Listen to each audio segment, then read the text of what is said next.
Karine, aujourd'hui c'est en rose bonbon. Oui, en rose bonbon, je suis très fleur bleue. Enfin, c'est pour dire que c'est quand même comme d'habitude grunge, quoi. Oui, assez grunge, underground.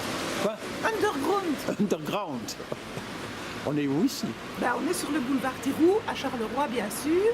Je suis très contente parce que ici, c'était avant le cinéma Marignan. Moi, j'ai de très bons souvenirs du cinéma Marignan, puisque pendant toutes mes études, je venais passer toutes les après-midi ici au mois de juin. Pas à l'école?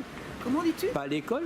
Non, je ne sais pas étudier l'après-midi, donc moi j'étudiais le soir, la nuit, mais l'après-midi je ne savais pas étudier. Donc je venais ici au cinéma Le Marignan.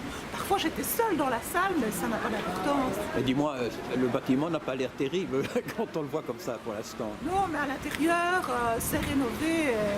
Les amis de nos amis verront, c'est très très bien. Donc il y a déjà eu du théâtre ici il y a quelques années, ça n'a pas trop bien fonctionné. Mais bon, maintenant, ça redémarre, il y a une nouvelle programmation avec Cabaret 2000 et ça va cartonner.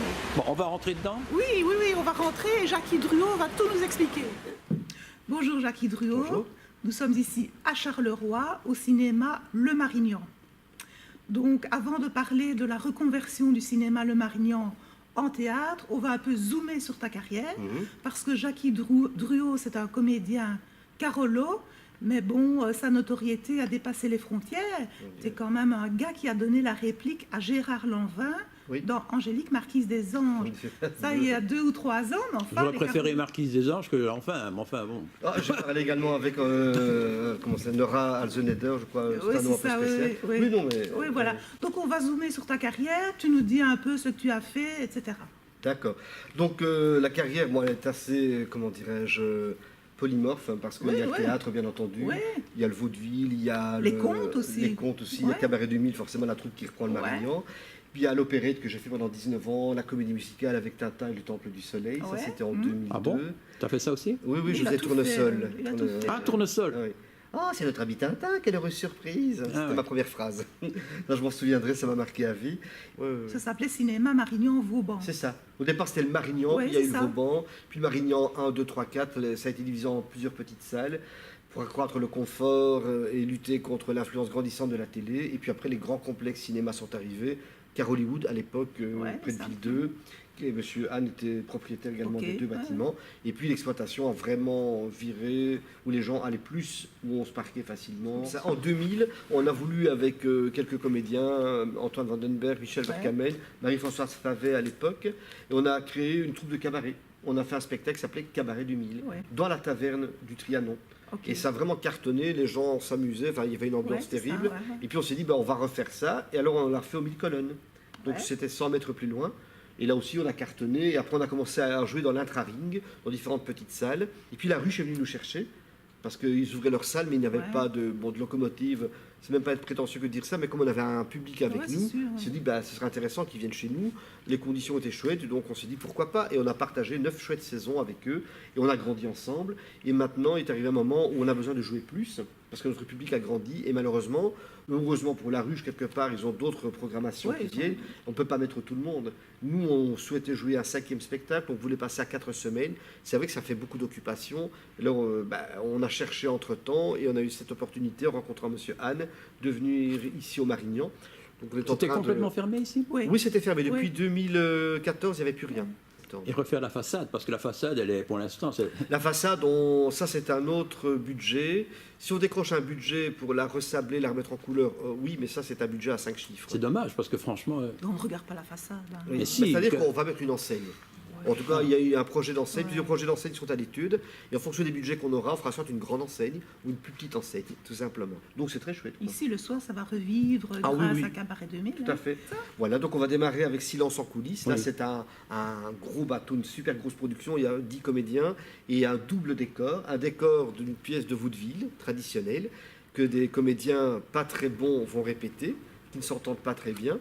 Et puis... Pas très bons. dans le spectacle, dans l'histoire, bien entendu. Ils vont jouer mal. Ils vont jouer mal, mais surtout, ils ne s'entendent pas très bien. Dans ton cas, c'est naturel, peut-être pas. Voilà, il y a beaucoup de rivalité.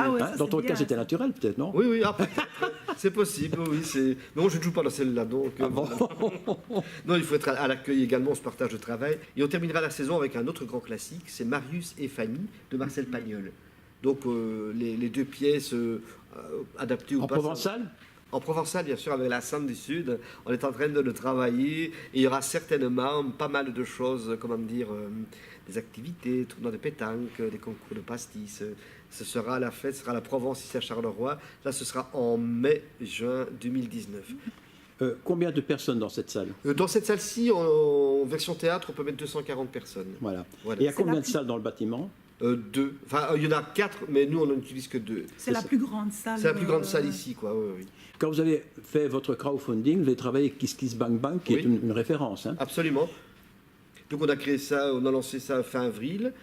Ça a couru pendant 48 jours jusqu'au 12 juin et on a atteint les 20 000. Notre objectif était de 10 000 € et on a atteint les 20 000. C'est terminé à 9h49. À 9h35, on avait 20 105 €. Aujourd'hui, quoi. Grâcement. Les gens qui investissent dans ce Kiss Kiss Bang Bang ou dans ce crowdfunding, c'est par tranche de 5 € ou ça va de 5 € à 2 500 € et avec des tranches progressives, bien entendu. Et à chaque tranche, vous avez des contreparties correspondantes. Ça peut aller du merci de l'autocollant à des places de spectacle, des abonnements, un drink offert, une visite du lieu privative, une photo de l'équipe signée. Voilà. Enfin voilà, c'est très très diversifié. Et pour les sociétés, certaines sociétés ont investi. Elles auront un panneau 40 x 40 cm à l'entrée du théâtre. Une place dans le programme pour un certain montant. Enfin, on a essayé de faire les offres les plus percutantes et, je veux dire, qui ont déjà que ça a fonctionné.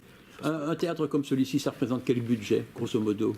En tout cas, on sait que pour le faire démarrer, en comptant tous les rafraîchissements, etc., ça aussi entre 70 et 90 000 €.